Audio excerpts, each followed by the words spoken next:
Juste pour vous présenter le programme de la journée, donc même si vous l'avez déjà vu avant de vous inscrire, donc la matinée s'organisera autour de la présentation de Monsieur Le Rouxel, qu'on remercie vraiment de venir témoigner avant son départ pour pour une autre vie, on va dire, de la mise en place donc de ce plan de continuité d'activité dans une collectivité qui comporte à peu près 2500 agents. Donc, en termes d'échelle, même si on a certains conseils départementaux en Île-de-France qui sont bien plus, on va dire, dotés en personnel, le fait d'avoir réussi à imposer, à mettre en place ce plan de continuité d'activité, d'avoir 10 ans de retour d'expérience sur son fonctionnement et sa constante amélioration, je pense que c'est tout à fait intéressant pour nous. Donc, Monsieur Le Rouxel fera sa présentation et puis on aura un temps d'échange important. N'hésitez pas surtout à poser des questions. C'est ça qui fera vivre ce groupe de travail. On ira déjeuner ensuite au rez-de-chaussée de ce bâtiment et on recommencera cet après-midi avec les collègues du SIAGE, donc Olivier Delécluse et Loïc Guédon, accompagnés de Prologue Ingénierie, donc un bureau d'études. Sur un autre thème connexe à la gestion de crise, donc le développement d'une plateforme cartographique d'aide à la gestion des inondations sur l'Yerre-Aval. Voilà, je n'ai pas grand-chose d'autre à rajouter, si ce n'est de laisser la parole à Roland Le Rouxel pour son exposé. Il y en a qu'un qui... Non, allez-y, c'est bon, là, les deux fonctionnent. Ah, je le voyais pas, j'étais juste...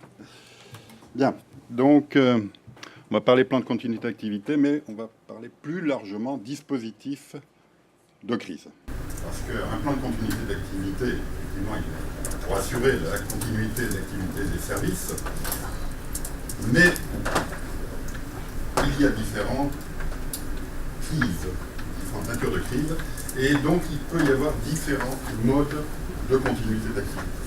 Des crises acinétiques lentes comme l'inondation. C'est bon?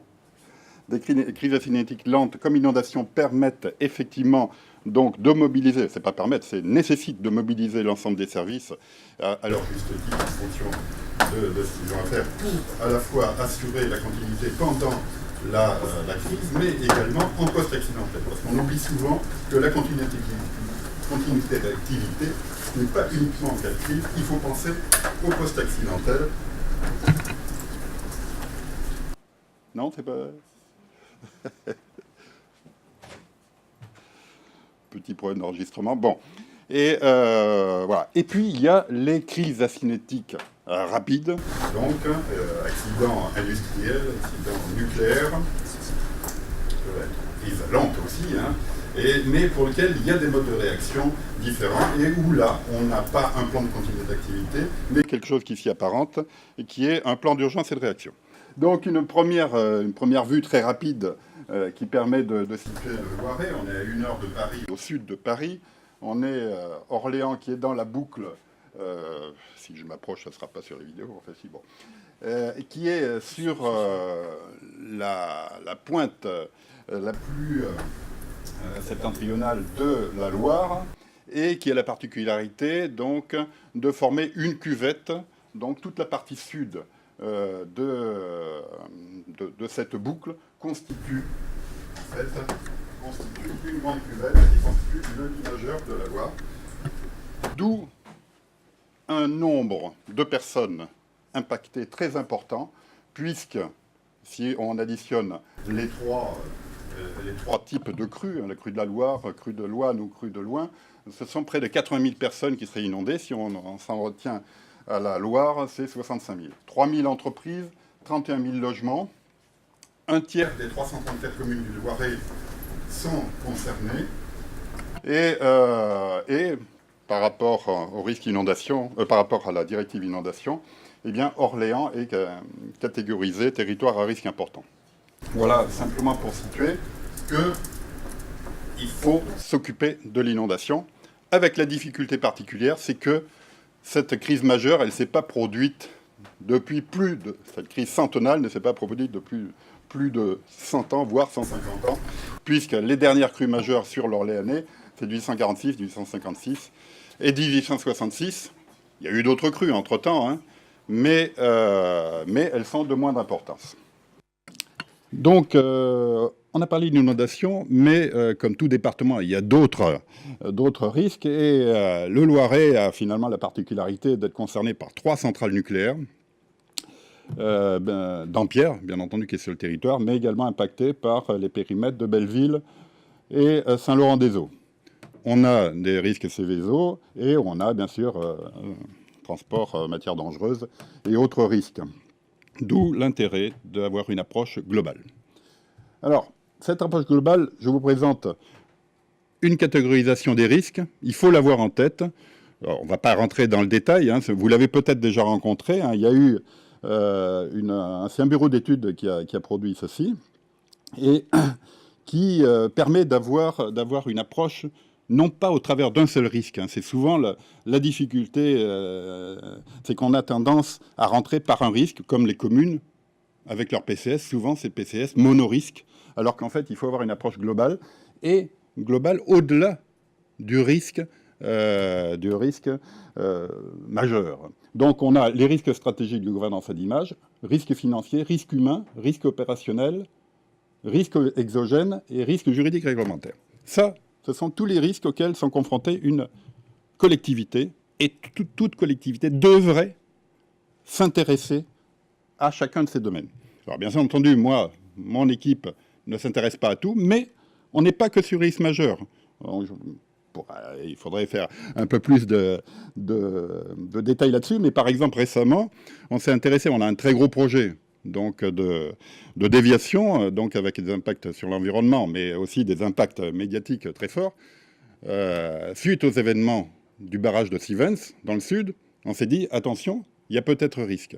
Et donc, on a fait une analyse multirisque et avec des recommandations par rapport à ces problématiques d'infrastructure et de risques pour la collectivité, qui peuvent être des risques médiatiques, des risques d'occupation du terrain, des risques tout un tas de risques. Voilà. Mais aujourd'hui, on va se cantonner aux risques exogènes. Les risques exogènes, eh ben, ce sont ceux qui sont extérieurs à la collectivité, qui viennent impacter la collectivité. On retrouve, vous le savez très bien, vous connaissez tous les DDRM de France et de Navarre, les risques naturels et les risques technologiques, mais il y a également les risques sanitaires et les risques de terrorisme qui sont assez émergents et pour lesquels, nous, ces dernières années, là aussi, on a développé de nouveaux protocoles et au-delà de Vigipirate, bien sûr, hein, il y a Vigipirate, mais il y a d'autres choses, donc sur lesquels on s'est posé des questions. À partir du moment où on a une réflexion multirisque, à chaque fois quelque chose de nouveau, il faut s'interroger comment on doit faire face, comment la collectivité doit faire face par rapport à ces risques. Aujourd'hui, on se cantonne aux risques naturels, bien sûr. Alors, en face, à la colonne de droite, on a les réponses du département. On va rentrer plus dans le détail. La réponse, c'est quoi? C'est une organisation de crise lorsque la crise apparaît et une planification pour anticiper. Mais bien entendu, ce qui n'est pas écrit, il y a une sensibilisation de tout le monde sur le sujet. Donc, risque naturel, on va voir des PCA, donc, pour les crises assénétiques lentes, des plans d'urgence et de réaction pour les crises assénétiques rapides, style risque technologique. Pour les risques sanitaires, eh bien, on va avoir la même chose, puisque c'est quelque chose qui est lent, qui se développe dans le temps. On a le temps de s'organiser, mais il faut l'avoir anticipé. On a le PCA en cas de pandémie grippale, et on va voir qu'en fait, c'est ça qui a déclenché, nous, notre démarche pour faire, après, ensuite, le PCA inondation. Bon, plan canicule, Ebola. Donc, bien entendu, tous ces plans existent au niveau de l'État. Hein, mais il faut qu'on ait une déclinaison locale, intérieure, pour pouvoir être en capacité de réagir au moment où on est sollicité, où on a un événement. Donc, ça c'est important d'insister là-dessus. C'est une démarche de très longue haleine. Très longue haleine, il ne faut pas croire. C'est pas parce qu'on va lancer une démarche de PCA qu'on va l'avoir l'année suivante. Hein. Pourquoi? Parce que, d'abord, physiquement, il y a du volume. Il faut écrire beaucoup de choses. Il faut mobiliser beaucoup de monde. Il faut convaincre. On ne peut pas tout écrire soi-même, donc il faut également inciter les gens à écrire. Donc tout ça, ça ne se fait pas du jour au lendemain. Ça, c'est sur l'aspect planification.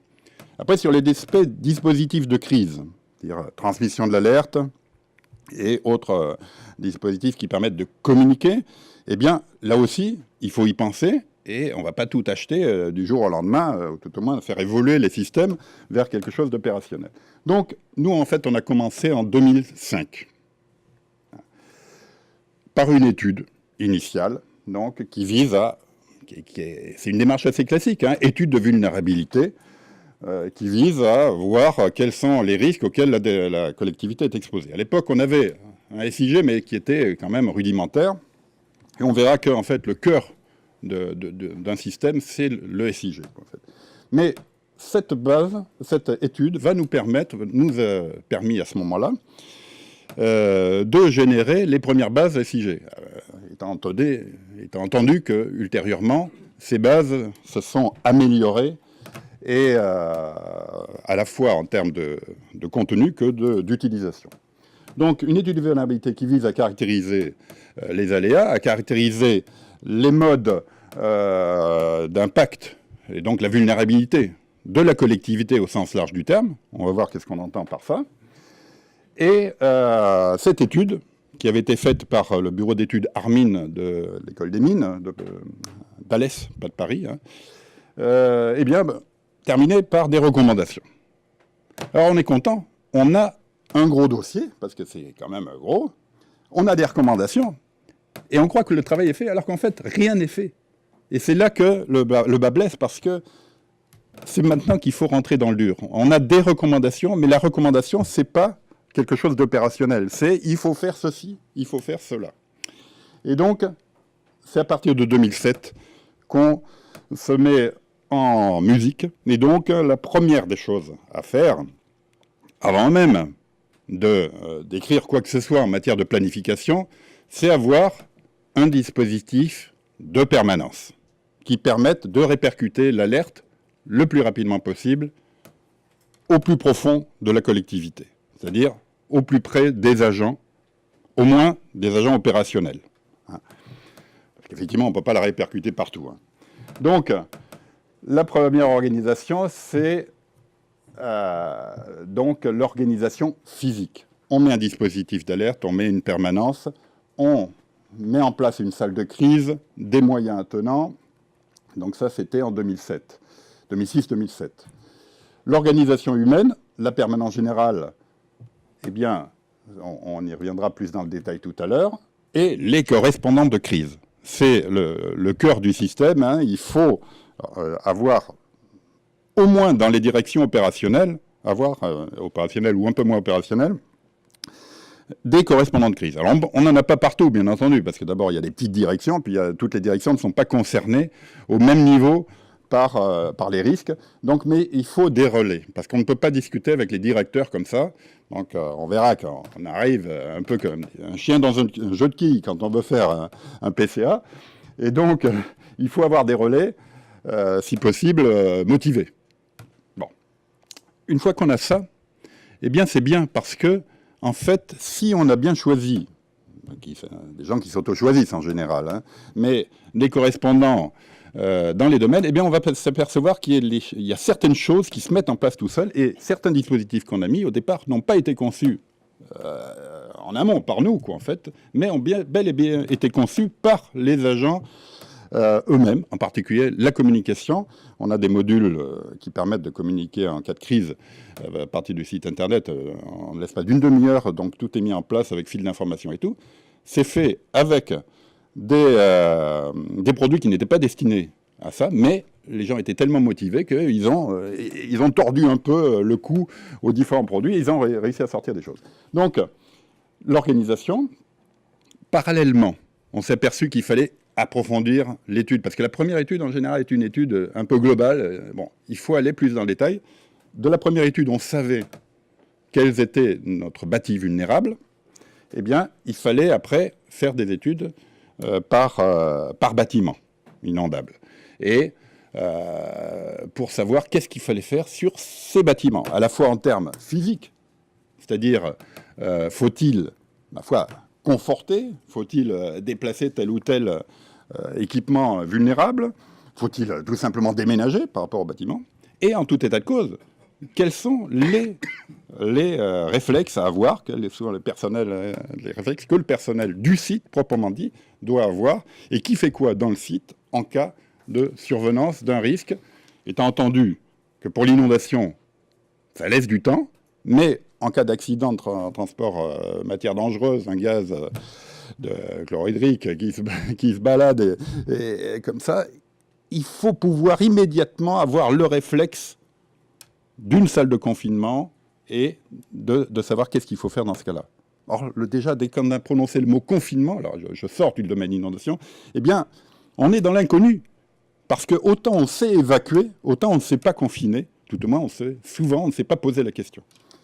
Donc, 2007-2010, ceci s'est mis en place. Et puis, bien entendu, c'est la planification, c'est-à-dire les plans de continuité d'activité. 2009, il y a eu la fameuse peur à la pandémie grippale qui n'a pas eu lieu, donc, mais pour lequel il y a eu un énorme dispositif qui a été mis en place par l'État, avec tout un tas de prérogatives. Donc ça a été quand même un échec sur certains aspects, organisation bon. Mais il y a eu quand même un effet positif.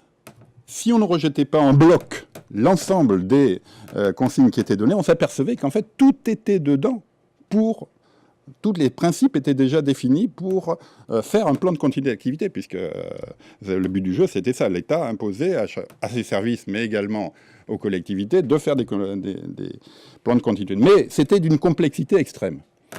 Donc, la plupart ont rejeté la démarche, alors qu'en fait, si on rentrait dedans, eh bien, ça donnait une ouverture vers une planification qui était réutilisable. 2010-2014.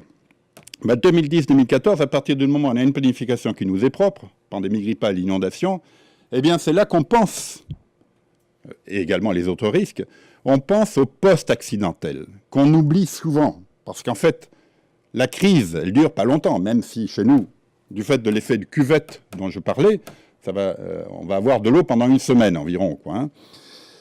Mais après, eh bien après, c'est là que les problèmes commencent en post-accidentel. D'abord, il y a les déchets, mais il y a surtout donc le fait qu'il y a tout un tas de dispositifs qui nous sont utiles, qui ne seront pas utilisables. Des bâtiments qui étaient en zone inondable, ils seront détruits ou pas réutilisables.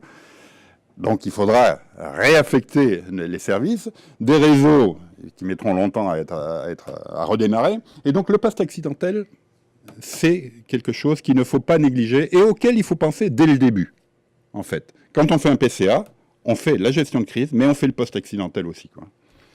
Donc, et quand on est dans le post-accidentel, bien entendu, au départ, on se dit, qu'est-ce que nos services doivent faire en post-accidentel? Ça, c'est bien.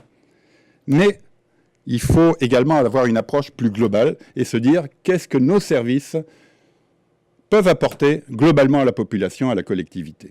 Et on s'aperçoit, on va le voir plus dans le détail, là j'ai tendance à décliner sur cette chronologie un peu tout le détail, qu'on a tout un tas de métiers, au moins au conseil départemental, mais dans la plupart des autres collectivités aussi, eh bien, des métiers ou des compétences qui peuvent être mises à disposition, donc, en dehors de la continuité d'activité de service qui doit continuer, mais dans un autre domaine, pour le post-accidentel, qui est en particulier, eh bien, le protocole psy, on en parlera un peu, en cas d'événement traumatique qu'on a développé, on a des psys, on a des psychologues dans les départements.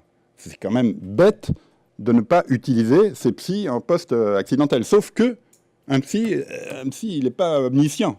Le post-accidentel, un psy qui intervient en mode traumatique, donc c'est quand même quelque chose de normé, hein, c'est la cellule d'urgence médico-psychologique qui intervient, hein, avec des formations avec des gens qui ont des compétences sur le post-traumatique bien particuliers.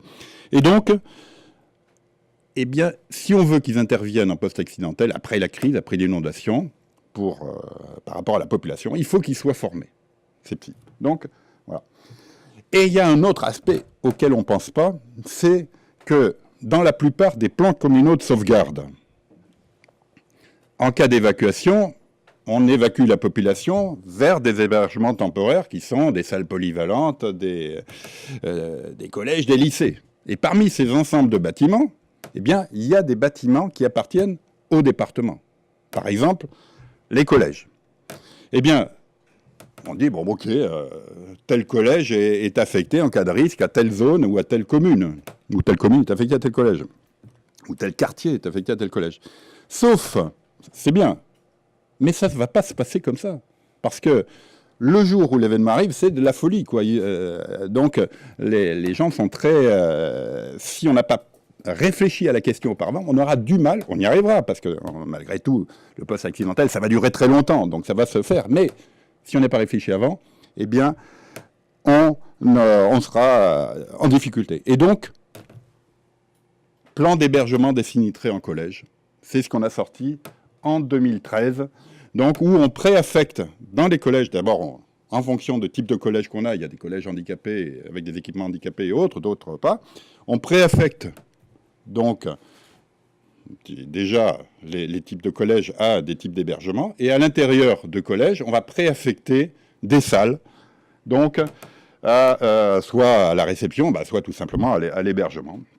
Et puis, il y a des collèges qui sont préaffectés aux colonnes de secours du SDIS, des services de secours, qui viennent en renfort. Donc, voilà. Et là, alors là, quand on a fait récemment une tournée avec les pompiers, justement, là-dessus, ils disaient c'est extraordinaire. Pour eux, c'était extraordinaire d'avoir déjà un truc préformaté. Ils savent déjà où est-ce qu'ils vont aller, où ils vont mettre leur bonhomme et tout, quoi. Donc, ça, c'est bien. Sinon, ça s'organise. Le préfet, le code, et il va dire. Donc, voilà, les colonnes de secours vont aller à tel endroit et tout ça. Bon, et les pompiers, ils sont quand même habitués à l'urgence, ils s'organisent. Mais si c'est pré-organisé, et surtout si on met à disposition nos cuistots et tout ça, eh bien, c'est quand même mieux. Et après, eh bien, on est toujours dans l'innovation, dans la recherche du plus.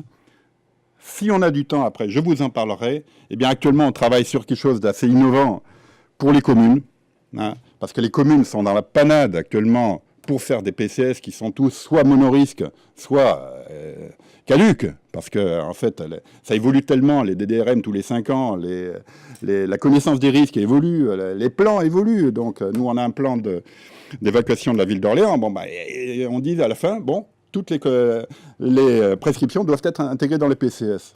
C'est impossible. Les maires, bon. Et donc, il y a... Voilà. Alors, pourquoi j'en parlerai ou pas, c'est que, d'une part, il n'y aura pas beaucoup de temps, et d'autre part, il y a cette fameuse loi NOTRe qui nous perturbe un peu. Mais on en reviendra un peu là-dessus aussi. Alors, tout le monde n'est pas perturbé au même niveau sur la loi NOTRe. Mais bon.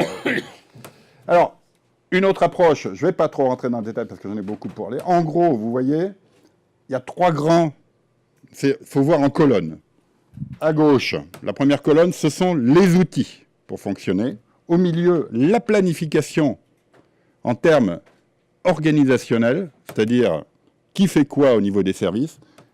Et la colonne de droite, ce sont la planification au niveau des sites. C'est-à-dire d'un côté, on approche par le haut, de l'autre côté, on approche par le bas. C'est-à-dire le responsable de site, le responsable d'établissement, si c'est un collège, ou donc un agent qui n'est pas départemental, hein, donc, ou le responsable départemental de tel ou tel secteur routier ou autre, il doit savoir qu'est-ce qu'il fait en cas de risque en cas de crise sur son site. Donc voilà les 3 colonnes. On retrouve à peu près la chose. Ce que je peux dire, c'est qu'en bas, 2012-2013, on a plus de détails. On voit apparaître en italique les grands domaines. C'est le SIG. C'est le cœur du système, je l'ai déjà dit. Il faut avoir un super SIG au départ. Et le cloud, on est passé en 2014 le problème à un accès à tous les documents via donc un cloud, tout simplement. Donc, c'est-à-dire un espace partagé, déporté. Ce qui est, alors qu'auparavant, comme tout le monde, on avait une arborescence qui est propre à la direction, et n'y avait accès que les gens autorisés. Avec le cloud, il n'y aura accès aussi que les gens autorisés, bien entendu, hein. Mais l'avantage, c'est qu'on y a accès de partout. De partout. Et on est chez soi, on accède directement aux plans. On peut les modifier de chez soi, puisqu'en fait, on est en mode déporté. Donc ça, c'est la dernière évolution. On a franchi le cap du numérique, et là, c'est quand même, on s'aperçoit donc de l'avantage. Et le portail dont je parlais, c'est le must numérique, en fait. Alors, on revient un peu en arrière. Donc, une démarche donc longue. Je vous ai parlé des sites. Eh bien, on a la première démarche, c'était les mines d'Alès. La deuxième démarche, diagnostic des sites bâtis. On a fait intervenir le CEPRI. Le CEPRI, Centre d'études et de prévention des risques d'inondation, qui était au départ une création aussi du président du Conseil général du Loiret, à l'époque président d'Oliger, et donc qui a permis donc ma foi, de qualifier. Alors, il y avait le CEPRI, il y avait le CAE, il y avait différentes spécialistes du bâtiment, donc, et qui a permis donc de diagnostiquer. Ça, c'est il y a une première phase donc avec le CEPRI, effectivement, si on le fait chronologiquement, qui a permis de définir ce qu'on attendait d'un diagnostic. Après, on a fait un cahier des charges et on a externalisé les trucs. On a fait 8 sites tests et je crois une quinzaine autres ont été externalisés. Tout ça pour pas grand-chose, en réalité. Pourquoi ? Parce que si on fait une analyse ACB, avantage coût-bénéfice, on s'aperçoit que, eh bien, finalement, le retour sur investissement est quand même, dans tous les cas, assez faible. Et on a intérêt, finalement, si je crois que ça puisse paraître, il y a des petits travaux à faire, les équipements de sécurité à mettre en sécurité, les équipements sensibles à mettre en sécurité. Mais quant au bâtiment, c'est-à-dire renforcer tout ce qui est sensible, quelquefois, ça vaut pas le coup. Et donc, en fait, en travaux lourds, on n'en a pas fait beaucoup. Par contre, tout ce qui est travaux neufs, après, par exemple, il y a eu un collège qui s'est construit à Saint-Denis-en-Val, donc dans la cuvette, eh bien, il a été construit avec des préconisations qui ont fait que tous les équipements n'étaient pas sensibles, mais il est bel et bien en zone inondable, parce qu'on peut construire malgré tout en zone inondable si on pense à tout. Donc un coût. Alors un coût, c'est très difficile à évaluer, parce qu'il y a du coût agent, et puis il y a du coût physique. Parce qu'on a acheté une radio, un système radio pour pallier le système portable. Donc c'est de l'argent physique. Et puis il y a les personnes, notre équipe et les autres qui sont... Bon, alors c'est estimé à 600 000 euros de 2007 à 2012. Alors, c'est plus ou moins vrai, mais il y a quand même une part de vrai. Pourquoi ? Parce que, comme on était dans une démarche interreg, c'est-à-dire financée par l'Europe, eh bien, on avait l'obligation, donc, de quantifier le temps passé et de le justifier. Donc, on s'approche quand même de la réalité. Bon, peut-être qu'on n'a pas tout mis quand même, donc c'est-à-dire c'est peut-être encore plus cher, en fait. Donc, voilà. Et cette démarche...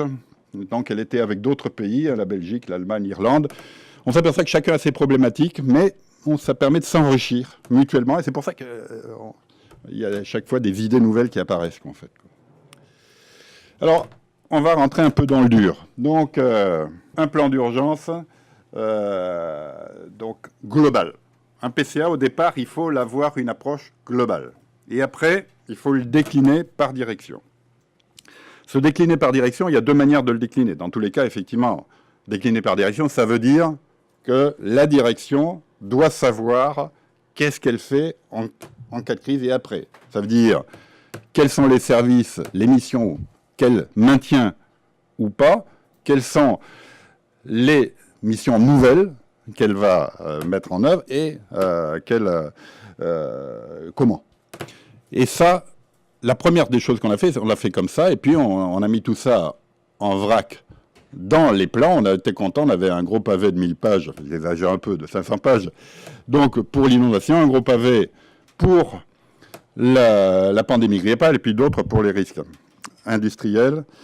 Et on s'aperçoit que si on veut, il y a 2 choses qui se promènent. Il y a l'actualisation et l'aspect opérationnel. C'est-à-dire qu'en cas d'événement, il faut que la direction, qui elle-même ne connaît pas toute l'organisation, ce que je vous dis, elle ne connaît pas l'historique, Il faut qu'elle sache immédiatement. Et donc après, bizarrement, ça s'est fait que récemment, en 2012, 2013, on a éclaté les plans par direction. C'est-à-dire que chaque direction a son propre plan.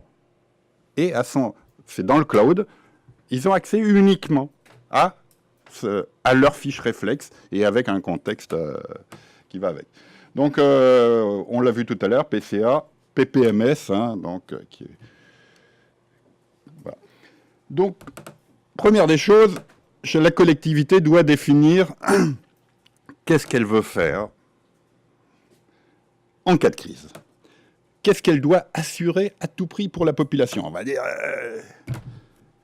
nous on fait un service public, tous les services publics sont utiles, voire obligatoires. Sauf que non, parce que d'abord, il y a des services qu'on ne pourra plus assurer, et puis il y a des services qui sont pas directement liés à l'urgence, et d'autres qui sont liés au poste accidentel et pas à l'urgence. Donc, eh bien, il faut maintenir les services à la population et l'intégrité des personnes et des biens. Ça, c'est le principe de la quantité d'activité. Vous pouvez la trouver un peu partout. Au niveau le plus élevé possible, malgré les impacts de la crue, à savoir indisponibilité du personnel, indisponibilité de certains sites ou équipements, de réseaux, d'opérateurs ou de prestataires de conseil général, tout en assurant les actions de services propres à la crise. Donc, vous voyez, il y a quand même pas mal de conditions. Indisponibilité du personnel, indisponibilité des sites, indisponibilité des réseaux. Ça veut dire qu'effectivement, il va falloir hiérarchiser par direction ce que l'on veut faire. Alors, commençons par la vulnérabilité. D'abord, il y a deux types de vulnérabilité. La vulnérabilité, il y en a plusieurs, mais enfin bon, il y a la vulnérabilité humaine des agents, la vulnérabilité du bâti, et puis la vulnérabilité globalement des réseaux. C'est-à-dire les réseaux, ça peut être les réseaux physiques, mais ça peut être les réseaux, c'est-à-dire les partenaires extérieurs, dont dépendent les directions. Vulnérabilité des agents. Tout le monde peut avoir cette même problématique, plus ou moins accentuée suivant la disposition des lieux. Nous, on a cette loi qui coupe en deux le département et qui, en cas de crise majeure, coupera en deux la France. Il faut avoir ça en tête. C'est qu'en réalité, ça ne concernera pas tout, ça concernera tous les autres départements. Et donc, le recours aux entreprises tierces et tout ça, il ne faudra pas trop y compter pendant un certain temps parce que tout le monde sera en train de vouloir faire la même chose, quoi. Donc, le risque... la première des choses, quels sont les agents vulnérables? C'est-à-dire qui habite en zone inondable. Alors, vous voyez ici, dans le diaporama, j'ai mis inondable nucléaire. Pourquoi? Parce qu'en fait, c'est la même approche. Dans les deux cas, on a une zone vulnérable ou une zone contaminée. Et je ne rentrerai pas trop dans le détail, puisque ce n'est pas votre problématique, mais nous, ça l'est. Et donc, on a une approche par rapport au nucléaire. Et on est préparé à faire ce qu'il faut. Et ce qu'il faut, c'est tout simple. Hein, c'est que cette zone, elle va être condamnée pendant un certain temps. Donc, il y a des actions de post-accidentelles dans les deux cas. Le temps est plus ou moins long. En inondation, eh bien, on va revenir plus ou moins rapidement. Donc, on est dans des inondations de plaine, hein, là-bas. Hein. Donc, c'est-à-dire que c'est pas des inondations torrentielles où on revient très rapidement à la normale. Là, on va avoir quand même des effets donc, sur le long terme, mais moins longs quand même que le nucléaire. Et donc, dans tous les cas, on aura des zones qui seront plus ou moins condamnées, avec des retours possibles ou pas sur le secteur. Alors, deuxième volet, quels sont les agents dits clés? C'est-à-dire, quels sont ceux dont on a absolument besoin? Il faut les identifier, ceux-là. Hein. On est un organisme, on n'est pas une centrale nucléaire. Une centrale nucléaire, c'est encore plus important. Les opérateurs sont... il faut à tout prix qu'ils soient... qu'il y en ait un au moins qui puisse faire arrêter la machine si elle marche. Nous, c'est plus souple. Mais on a quand même, par exemple, si on parle de SIG, si on n'a qu'une personne en cas de rupture de réseau ou du SIG, s'il n'y a qu'une personne qui sait remettre en route le truc, on est mal. Bon, ça me fait dire qu'il faut avoir, par exemple, un plan de secours informatique qui soit assez chiadé aussi à ce niveau-là. Donc, personnes clés. Après, il y a quels sont les agents qui peuvent être mis à disposition de la cellule de crise. Pas de la cellule de crise, elle commande, mais qui sont en volant de manœuvre pour les autres directions. Parce que, comme on l'a dit, on va hiérarchiser les activités, et donc on va avoir des agents à qui on va pouvoir dire, écoutez, votre activité, elle est mise en sommeil, plus ou moins, et donc vous allez pouvoir aller à tel ou tel endroit. Voilà. Et bien entendu, il faut pouvoir savoir dire aux agents non seulement ce qu'ils font, mais où est-ce qu'ils vont. Où est-ce qu'ils vont? Parce qu'on l'a vu, il y a des sites qui sont inondés. Il y en a d'autres qui ne vont pas pouvoir fonctionner parce que les réseaux qui l'alimentent sont inondables aussi. Donc, on peut leur dire restez chez eux, chez vous. On considère que les agents qui habitent en zone inondable sont indisponibles. Bon, malgré tout, moi j'habite en zone inondable, je considère que je viendrai. Pourquoi indisponible? Parce qu'en cas d'accident, on considère que ces agents ils doivent penser d'abord à leurs biens et à leur famille avant de la crise.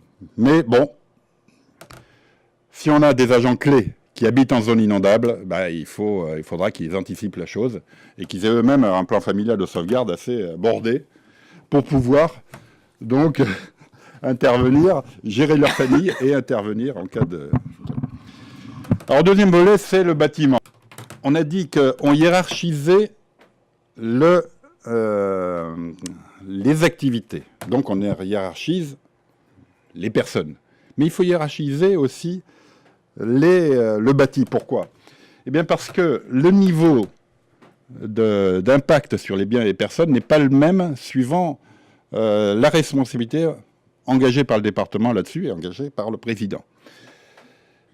Alors, donc, on a une catégorisation qui est là. Donc, il y a 4 types d'enjeux. Là, on l'a fait également avec un bureau. Ça résulte de la fameuse étude initiale. On a 4 types d'enjeux. Bâtis, j'entends là.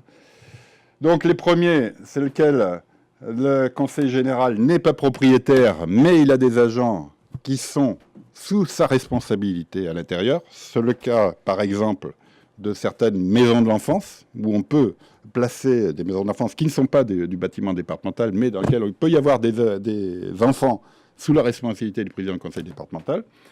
Donc, catégorie 1. La catégorie 2, qui est la plus importante, c'est là où on est propriétaire, où on a la responsabilité du propriétaire, et où on a des agents départementaux. Là, on cumule le maximum. Donc, c'est cela qu'il faut regarder. Et après, on a l'enjeu 3, c'est ceux où il remplit les obligations de propriétaire et de locataire. Et le 4, qui est un peu plus lointain, il est propriétaire, mais finalement, il n'a aucune obligation, ni par rapport aux agents, ni au personnel ou public qui vient sur le site, ni par rapport... il n'a que la responsabilité du bâti. Alors, c'est par exemple quand, je sais pas... Qu'est-ce qu'on peut avoir? On a des bâtiments de la préfecture qui sont occupés par la préfecture, qui sont du département. On a d'autres administrations ou d'autres associations qui sont occupées. Bon, cela, c'est quand même une priorité moindre. Donc, on hiérarchise et à la fin, eh bien, finalement, on sait sur les bâtiments sur lesquels il faut intervenir. On sait ceux sur lesquels il faut à tout prix avoir des plans parce que vous imaginez que derrière tout ça, ça fait beaucoup de choses à faire, donc on ne peut pas tout faire, donc il faut bel et bien hiérarchiser. Et donc on se cantonne sur la catégorie 2, en demandant quand même au directeur d'enfance et famille de s'intéresser un peu à ce qui se passe pour les établissements enfance et famille dont on n'est pas propriétaire. Alors l'organisation globale, donc je vous ai dit tout à l'heure que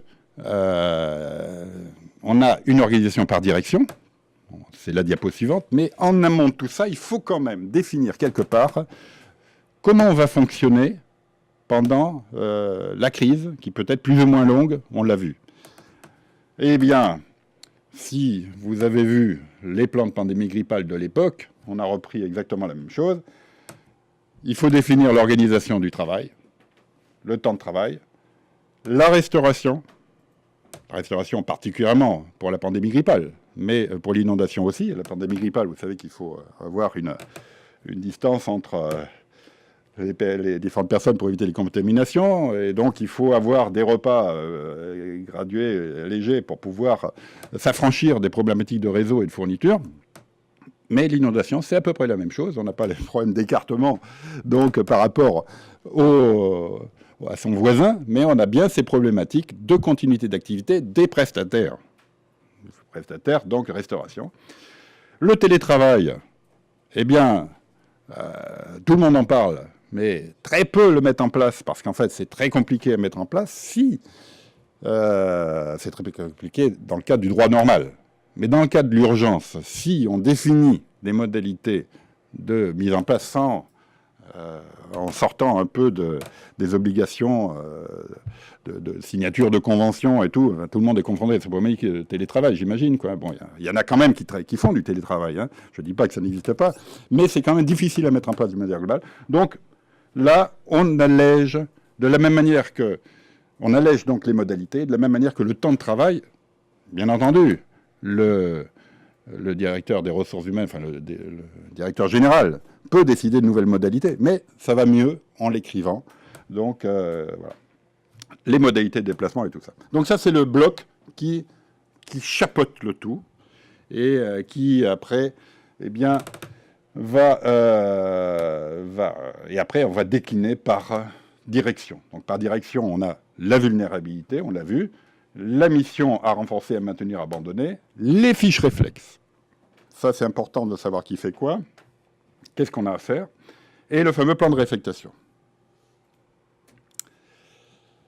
Bon, une petite image, histoire d'avoir un peu de couleur. Donc la Loire, vous voyez la cuvette dont je parlais auparavant, hein, c'est le lit majeur, le lit mineur, lui, c'est le bleu foncé du haut. Hein, je ne sais pas si... Ah ouais, je préfère, voilà, c'est ça. Le lit mineur, il fait ça. Hein, on le voit en bleu foncé. Et en réalité, donc tout ça, c'est très urbanisé ici. Eh bien, on aurait... Et on est dans une cuvette qui se penche, qui est orientée vers le sud. C'est-à-dire qu'ici, on est à peu près à 4-5 km de la Loire qui est là. Des gens qui n'ont jamais d'eau vont avoir, du jour au lendemain, 3 mètres d'eau. Et donc, c'est difficile à leur faire croire ça, quand même.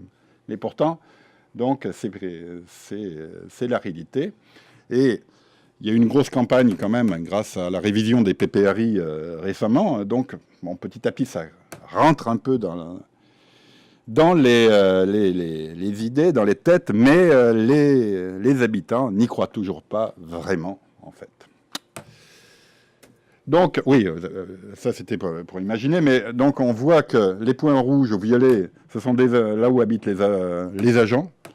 Le gros point rouge, c'est un site, et on s'aperçoit, et les points violets, donc c'est les agents du site. Donc on s'aperçoit qu'il y en a un paquet qui sont inondables, et d'autres qui sont au nord, qui ne pourront pas aller sur le site, et d'autres qui habitent au sud, qui ne pourront pas aller sur le site non plus. Donc il faudra soit les arrêter de travailler pendant une semaine, soit les rapatrier quelque part, si ils sont utiles. Ou nécessaires, disons, parce que tout le monde est utile, sinon on ne ferait pas un service public. Donc voilà, là un petit zoom sur la maison de l'enfance, qui est un cas particulier. Pourquoi ? Parce que on peut très bien ne pas être en zone inondable. La maison de l'enfance, elle est au nord d'Orléans, en pleine au sec, en fait. Mais, eh bien, en cas de problème, elle serait impactée. Pourquoi ? Eh bien, pour ce qu'on a vu jusqu'à présent, c'est que il y aurait du personnel qui ne pourrait pas se rendre donc à la maison de l'enfance. Or, on a vu que la maison de l'enfance, elle héberge des enfants, hein, donc de 0 il y a 3 groupes, hein, petite enfance, enfance et ado. Et ces enfants, ils sont sous la responsabilité personnelle du président du conseil départemental. Donc, il faut à tout prix, autant tout à l'heure, on disait, on peut avoir des activités qui s'arrêtent, autant là, il faut que ces trucs-là continuent. Or, on a des agents qui vont pas venir, on peut avoir des problématiques de fourniture de repas, de prestataires. Donc il faut pouvoir continuer à les héberger quelque part, à les nourrir et à les habiller. Et ils sont totalement pris en charge, à 100%. Et donc, on a la chance d'avoir un directeur de la maison d'enfance qui est super sensibilisé au risque, hein, et qui nous a fait un truc qui pourrait servir de modèle aux autres maisons d'enfance. Hein.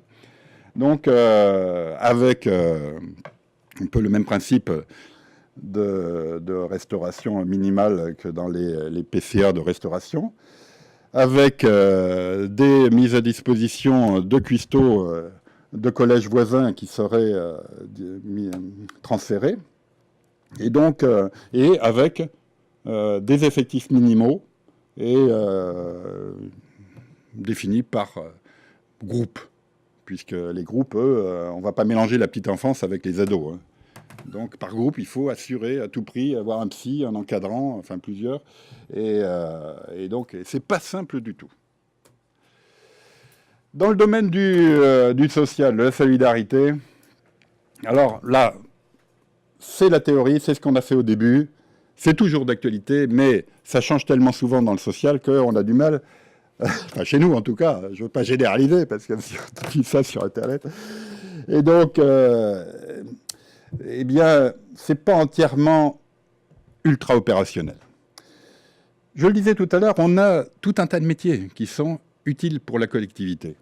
Des médecins, des infirmières, des puéricultrices, des éducateurs spécialisés, des secouristes. Alors ça, c'est pas des métiers qui sont propres au social. On peut être secouriste ailleurs. Hein. Des psys, des travailleurs sociaux. Et donc tout cela, ils sont utiles, voire nécessaires en cas dans le post-accidentel. Et donc l'idée que l'on avait fait, on avait commencé à le faire. Donc avec les équipes, les UTS, Unités territoriales solidarité, qui s'appelle autrement ailleurs certainement, on a commencé à travailler à une organisation en 4 équipes, avec des personnes qui font de l'aide à la population, d'autres qui font du soutien psy, les fameux psys dont je parle, qui, entre-temps, ont été formés avec les gens de la CUMP, cellule d'urgence médico-psychologique. On a passé une convention avec le CHRO d'Orléans et la CUMP. Et ces gens-là, enfin, c'est les psys, une quinzaine, ont été formés. Et donc, ils peuvent intervenir en cas d'événement traumatique. Bien entendu, en premier lieu, pour les agents départementaux. Mais ils ont la possibilité, à partir du moment où ils ont été formés, d'intervenir aussi pour la population. T'as entendu qu'ils ne sont pas non plus pléthores, mais voilà. Ils pourront en tout cas être mis à disposition si, à l'intérieur de la collectivité, on n'a pas besoin d'eux. Eh bien, après, il y a l'assistance sur le plan administratif de la population. On a vu que certains services pouvaient avoir leur mission réduite, donc on peut réaffecter, je parle toujours dans le poste accidentel, hein, sur des autres. Et on peut les réaffecter sur de nouvelles missions d'aide à la population. Et bien entendu, dans le domaine social aussi, puisque l'avantage, c'est qu'eux, ils sont déjà auprès de la population, donc ils connaissent leur secteur, ils connaissent leur lieu, donc ils peuvent le faire. Et par contre, bien entendu, comme il faut quand même continuer, que ce soit en crise ou après, l'activité des services, eh bien, on a les permanences qui seraient quand même maintenues. Ça, c'était pour le volet social. Alors, c'est pas complètement opérationnel parce qu'il y a eu des réorganisations, il y en a encore une actuellement, donc les équipes bougent beaucoup. Mais on va quand même remettre ça sur le tapis prochainement. Bon, alors là, de loin, c'est sûr que vous ne voyez pas. Mais c'est le principe que je vous parlais tout à l'heure de réaffectation. Il faut dire ce que les gens font et il faut que le chef d'équipe ou le directeur puisse dire à ses agents où est-ce qu'ils vont. C'est pas nous. Nous, on sera complètement submergés à la gestion de crise. Hein. Donc, ce sont les directeurs qui sont responsables de leurs agents et de leur activité. Mais pour ça, il faut qu'ils aient une conscience de leur vulnérabilité propre, de leurs agents. Et donc, il faut leur fournir, non pas un plan de réaffectation, parce qu'on ne peut pas le faire pour eux, mais il faut leur fournir des éléments qui leur permettent, à partir d'un plan qui aura été fait une fois, de définir les choses. Donc là, c'est quoi? Vous voyez que c'est un tableau Excel. En réalité, c'est donc... on avait jusqu'à peu de temps, donc là on a un petit battement depuis 2-3 mois, mais on a un entraînement mensuel où l'ARH, la direction de la ressource humaine, donc on a une autorisation spéciale sur le sujet, fait une extraction de certains champs de la base. Le champ, c'est tout simplement le nom et l'adresse. L'envoie à l'équipe du SIG qui mouline ça avec les couches d'aléas et qui sort, non pas ce tableau, mais qui sort une base de données. Donc, où on a, ma foi, le nom. Au départ, on avait voulu anonymiser les choses. Ça a l'air que c'est quand même assez difficile de recroiser tout ça, quoi. Donc, c'est des grosses bases quand même à chaque fois. Et voilà. Mais rien que ça, déjà, RH vers le SIG traite. Le SIG nous l'envoie. Et nous, on a développé une petite macro en visuel basique. Alors, bon, là, je vais en choquer certains.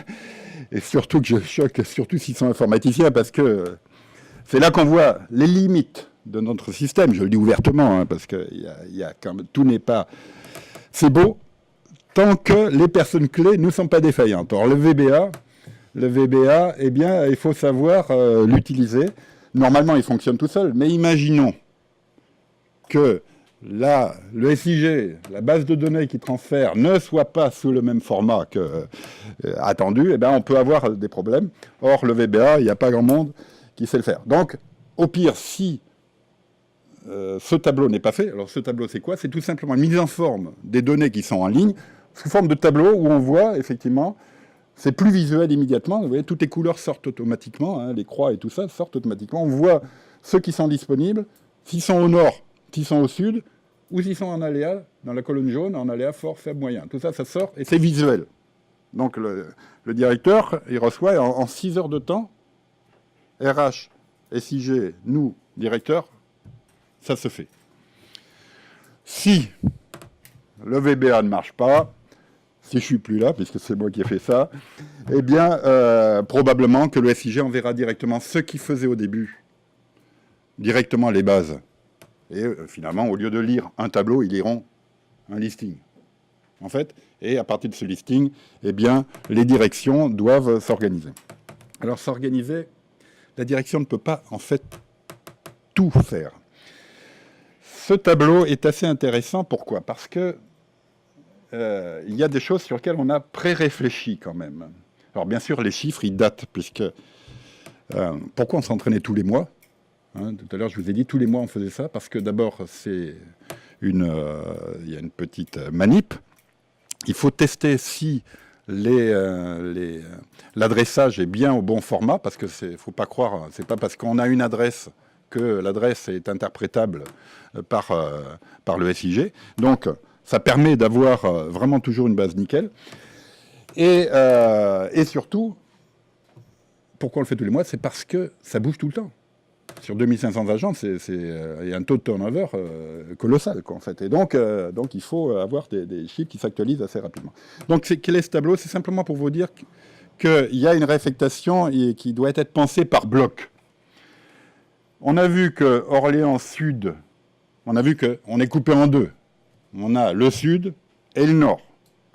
Donc on a chronologiquement d'abord la période de crise d'une semaine, et après on a le post-accidentel où on aura également des impossibilités d'accès soit au nord, soit au sud.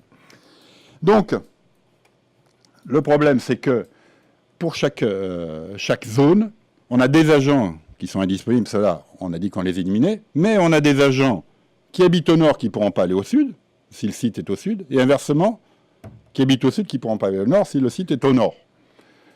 Donc, en colonne, on a les directions, et on a ce gros... On a simplifié le truc, ici on a deux gros centres. l'hôtel du département, HDD, qui est au nord, bien sûr, en zone sèche, Chateaubriand, qui est également un gros centre, mais qui est au sud, également en zone sèche, heureusement quand même. Mais là-dedans, on s'aperçoit quoi? On s'aperçoit que en ligne, vous avez les indisponibles, ceux qui sont au nord, au sud. Donc on s'aperçoit qu'on a 123 agents, si on se positionne sur Chateaubriand, qui est au sud. Sur les 228, on a 123 agents qui habitent au nord. C'est-à-dire que Chateaubriand est vraiment décapité complètement. Donc, et on ne sait pas quoi en faire, ces 123 agents. Et au nord, on en a moins, pourquoi? Parce qu'effectivement, c'est plus urbanisé au nord. Eh bien, on a des agents, ici, 123, et donc, agents repliés au sud, on en a 30. Bon. On peut imaginer que pour les agents qu'on veut à tout prix faire travailler, puisqu'on a dit qu'on en avait, qu'on mettait à disposition des autres, bon. Eh bien, on peut imaginer qu'ils utilisent la place d'absents, puisqu'en fait, on est sur des postes polyvalents, il suffit de se connecter avec des mots de passe et tout. Tous les postes sont polyvalents, en fait. Hein. Mais on s'aperçoit qu'il y a un déséquilibre. 123 agents au nord, 30 au sud, donc 123, 30 places sont disponibles au nord, alors qu'il y en a 123 qui en demandent. D'où la nécessité d'être en capacité d'armer des espaces nouveaux pour une gestion de crise. Pas une gestion de crise propre au commandement de crise, hein, mais pour une gestion de l'activité de la direction. Et ça, on l'a testé.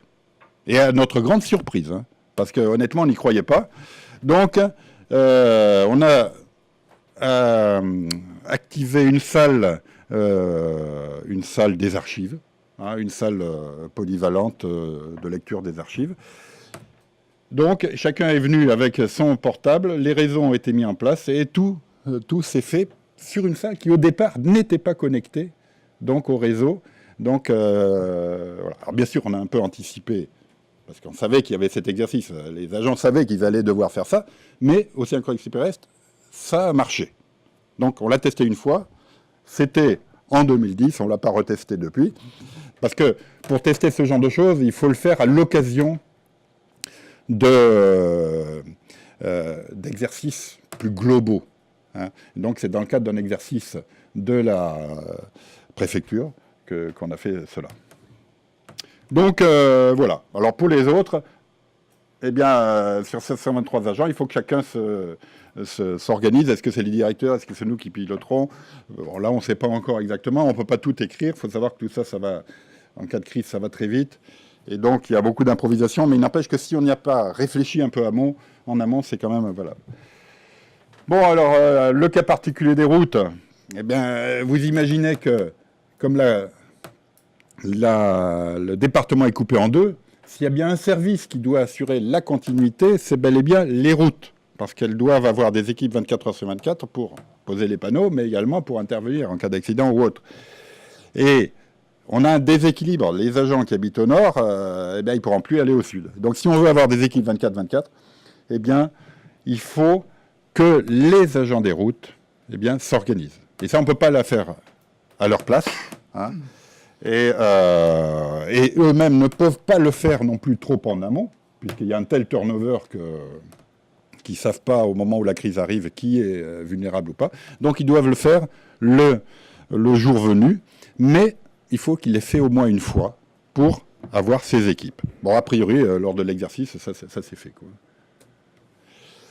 Alors les fiches réflexes, donc on a vu vulnérabilité, les plans, et dans les plans, plans de réaffectation, donc on a les fiches réflexes. Donc, les fiches réflexes, c'est un ensemble d'actions, tout le monde sait ce que c'est, qui doivent être hiérarchisées par rapport à des phases, des seuils de franchissement. Alors, ça paraît simple, mais il ne faut pas se tromper. Il faut vraiment être en cohérence avec les seuils de l'État. Et donc, il faut vraiment avoir les derniers plans, en l'occurrence, de l'État, parce que là aussi, ça change beaucoup. Peut-être pas pour l'inondation, enfin, quoi que si, même l'inondation, mais l'inondation, par exemple, on a nos 4 phases, hein, vert, jaune, orange, rouge, mais dans le cadre du plan d'évacuation d'Orléans, eh bien, il y a une phase rouge claire qui a été introduite dans la phase rouge, si on veut, qui, entre 4,20 m à l'échelle de crue d'Orléans et 4,60 m, eh bien, qui est où on n'évacue pas encore, hein, mais où eh bien, certains secteurs, d'abord on doit se préparer à l'évacuation, et certains secteurs peuvent quand même être concernés par des problématiques de remontée de nappe ou autres, quoi.